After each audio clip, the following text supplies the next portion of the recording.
De Bello Gallico, Book 5, Chapter 47.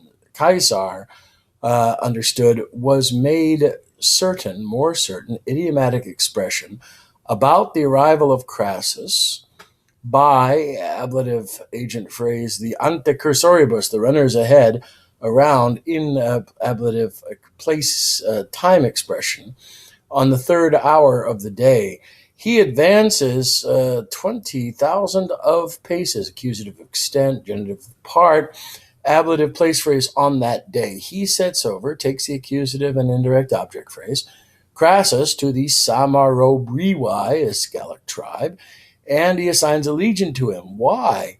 Because he was leaving there the baggage of the army, so possibly your siege equipment, your treasury definitely, all your personal belongings, the hostages of the states, that's how he keeps everyone loyal, keeps their kids, and public letters, and all the grain which he had conveyed thither for the cause of winter's support, or tolerating or lifting up, bearing winter. So in other words, all his food that he needed, he left behind him.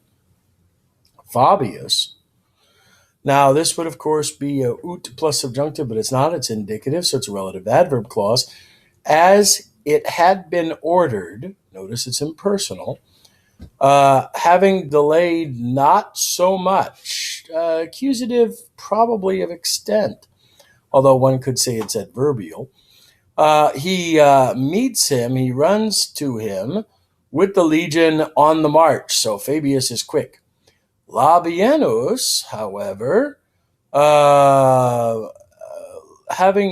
let's look at the ablative absolute clause here.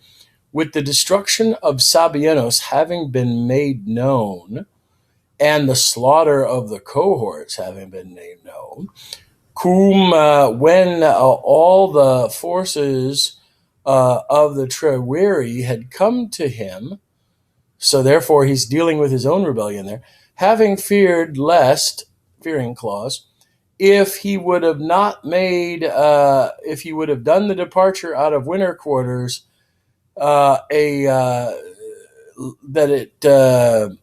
he had made a similar departure out of winter quarters, or a departure out of winter quarters similar to a flight, he would not be able to sustain the attack of the enemy. So therefore all the Treweri had come out, and they had heard about this, and therefore he says, if I go out of winter quarters, it's going to look like I'm fleeing, and then I'm going to get attacked just like Cotta and Sabinus had.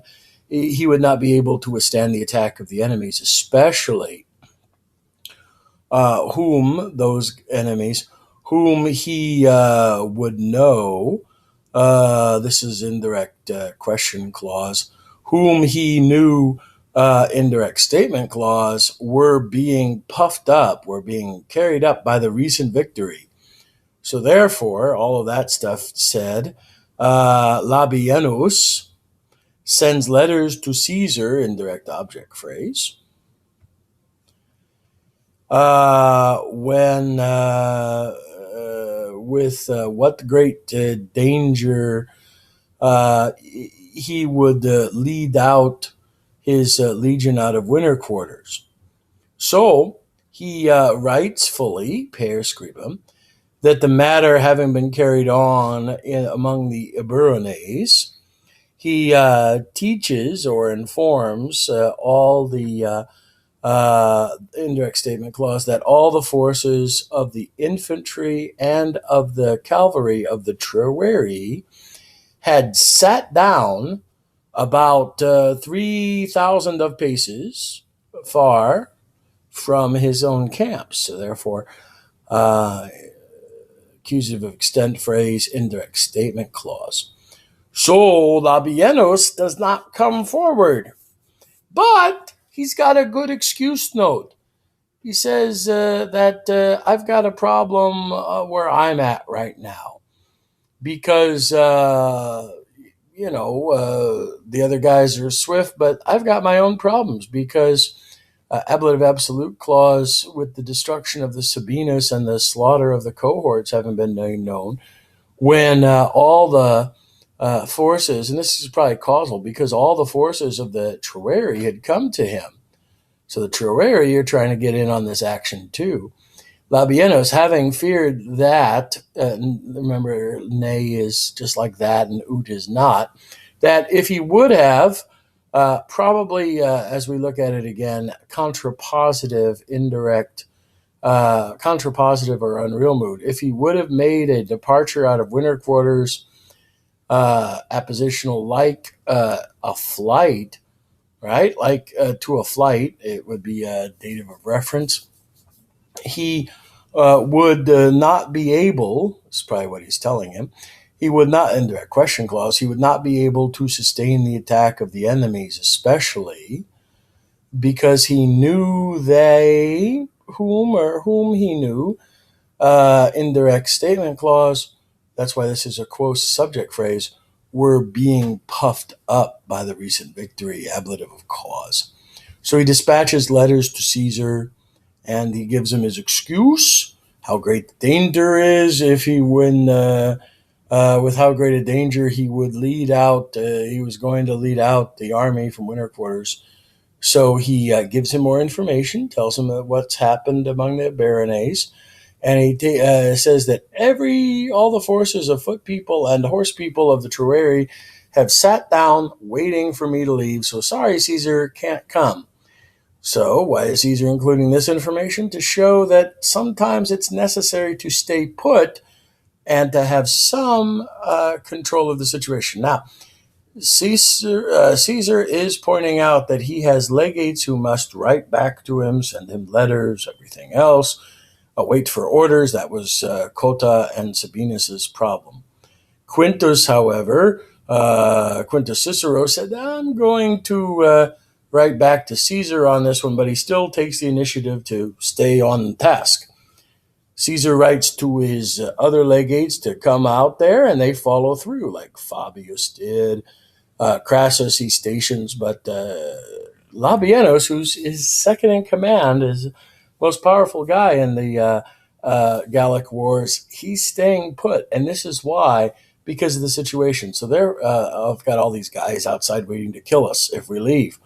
So, end result of this, Caesar shows that he is a commander who wants to be informed, wants to command the entire army, but allows a certain amount of autonomy amongst his generals that he assumes that they will do the right thing and look out for it. So that shows that Caesar is not just being a dictator, but a brave commander.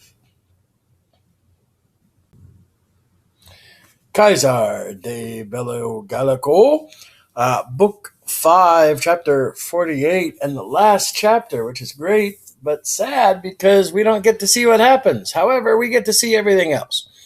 Caesar, with the plan of him, that's Labienus's plan to stay back and guard the rear against the Troweri, having been approved, although, concessive clause, going to Caesar, having been disappointed from, ablative separation phrase, from the opinion, or the hope, you could almost say expectation of 3 legions, this genitive descriptive, had returned the plan to 2 legions. However, he was placing one as an aid of the common safety in expedition. What does that mean? Well, however, he was placing one legion,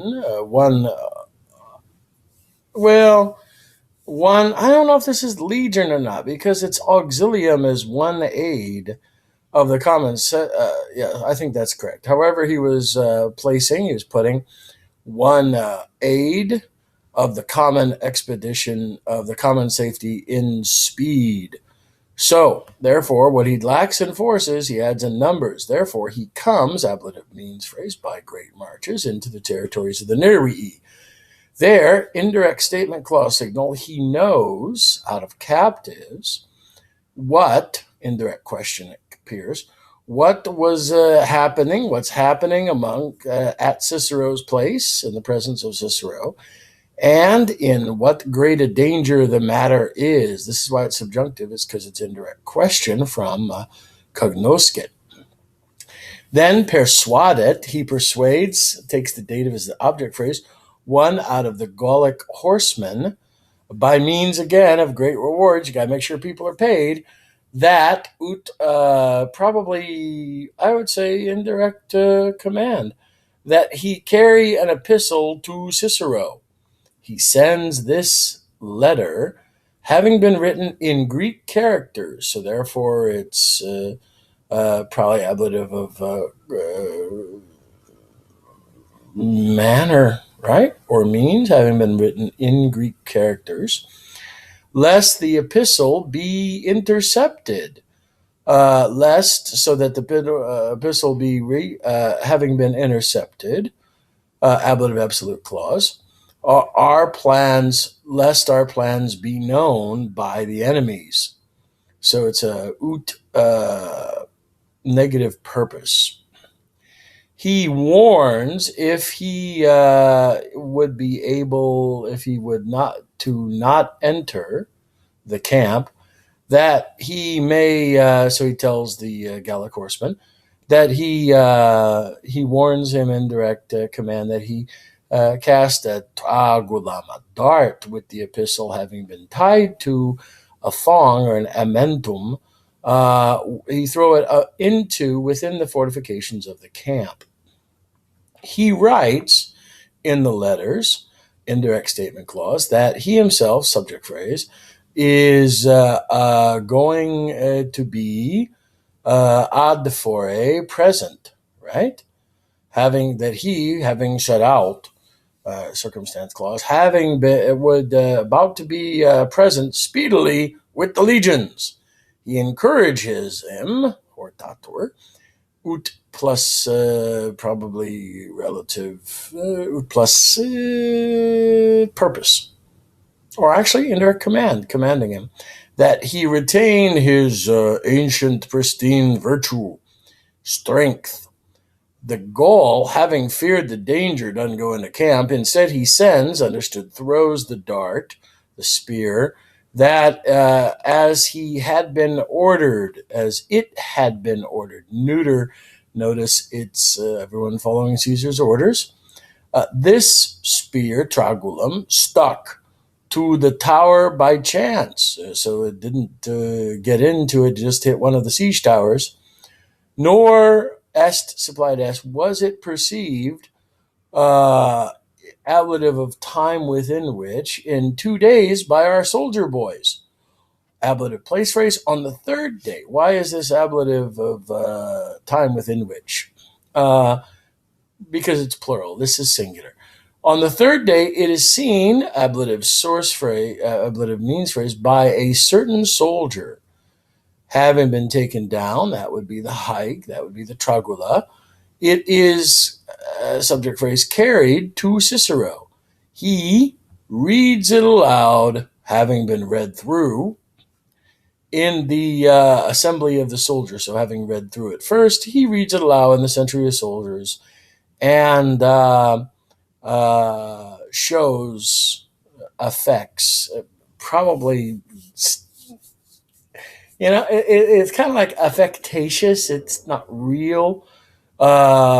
He shows effects all with the greatest happiness. So this is not affectatious. He actually affects, proper use of the verb, he makes it happen, that he gladdens all. Then the smokes of the fires were being seen from a distance, which thing banished all doubt of the approach of the legions. So of the approaches of the legions. So therefore, the guys are seeing the marching camps. Moving a little ahead here is just so we know, and since I have a little time, since we're not going to be reading this, the Gauls, which thing having been known through their spies, leave the siege. Oh my goodness. They say, well, let's stop attacking Cicero. Let's go to Caesar. They set out to Caesar with all their forces.